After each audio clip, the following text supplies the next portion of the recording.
हरे कृष्ण। श्लोक 10 থেকে 11। अपर्याप्तं तदस्माकं बलं भीष्माभिरक्षितं पर्याप्तं तिदमेतेषां बलं भीमाभिरक्षितम् अयनेषु च सर्वेषु यथाभागम् अवस्थितः भीष्ममेवाभिरक्षन्तु भवन्तः सर्व एव हि। অনুবাদ: আমাদের সৈন্যবল অপরিমিত এবং আমরা পিতামহ ভীষ্মের দ্বারা পূর্ণরূপে সুরক্ষিত, কিন্তু ভীমের দ্বারা সতর্কভাবে সুরক্ষিত পাণ্ডবদের শক্তি সীমিত। এখন আপনারা সকলে সেনাব্যূহের প্রবেশপথে নিজ নিজ গুরুত্বপূর্ণ স্থানে স্থিত হয়ে পিতামহ ভীষ্মকে সর্বতোভাবে সাহায্য প্রদান করুন।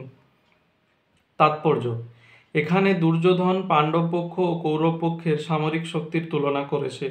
পিতামহ বীরশ্রেষ্ঠ ভীষ্মদেবের রক্ষণাবেক্ষণাধীন অমিত শক্তিশালী এক সৈন্যবাহিনী ছিল দুর্যোধনের সপক্ষে। অপরপক্ষে পাণ্ডবদের সৈন্যবাহিনী ছিল সীমিত এবং তার সেনাপতি ছিলেন ভীমসেন, যার শৌর্য, বীর্য ও সৈন্য পরিচালনার ক্ষমতা পিতামহ ভীষ্মদেবের তুলনায় ছিল নিতান্তই নগণ্য। দুর্যোধন চিরকালই ভীমের প্রতি ঈর্ষান্বিত ছিল, কারণ সে জানত যদি তাকে কোনোদিন মরতে হয় তবে ভীমের হাতেই তার মৃত্যু হবে। কিন্তু ভীষ্মের মতো বিচক্ষণ ও দুর্ধর্ষ যোদ্ধা তার পক্ষে সেনাপতি থাকায় সে নিশ্চিতভাবে ধরে নিয়েছিল জয় তার হবেই।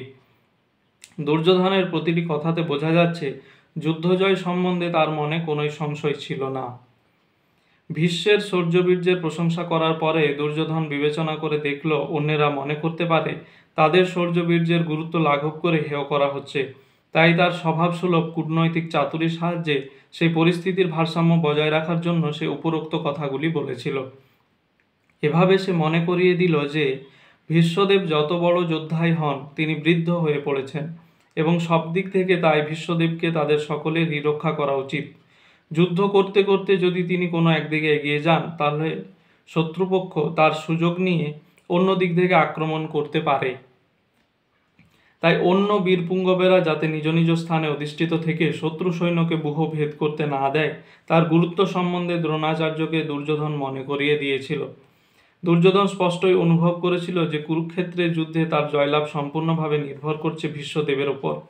দুর্যোধনের দৃঢ় বিশ্বাস ছিল সেই যুদ্ধে ভীষ্মদেব ও দ্রোণাচার্য তাকে সম্পূর্ণভাবে সহযোগিতা করবেন, কারণ সে আগেই দেখেছিল যখন হস্তিনাপুরের রাজসভায় সমস্ত রাজপুরুষের সামনে দ্রৌপদীর বস্ত্রহরণ করা হচ্ছিল তখন তাদের প্রতি অসহায় দ্রৌপদীর আকুল আবেদনে সাড়া দিয়ে তারা একটি কথাও বলেননি। যদিও দুর্যোধন জানত তার দুই সেনাপতি পাণ্ডবদের বেশ স্নেহ করতেন, কিন্তু তার বিশ্বাস ছিল যে পাশা খেলার নিয়মানুসারে তারা যেমন তাদের স্নেহ প্রবণতা বর্জন করেছিলেন এই যুদ্ধেও তারা তাই করবেন। অর্থাৎ এখানে বোঝা যাচ্ছে যে দুর্যোধন কিভাবে তার কূটনৈতিক চাতুর্য ব্যবহার করে ভীষ্মদেবের কিছু প্রশংসা করলেন এবং বাকিদেরও প্রশংসা করে তাদেরকে মনে করিয়ে দিচ্ছেন তাদের গুরুত্বটা।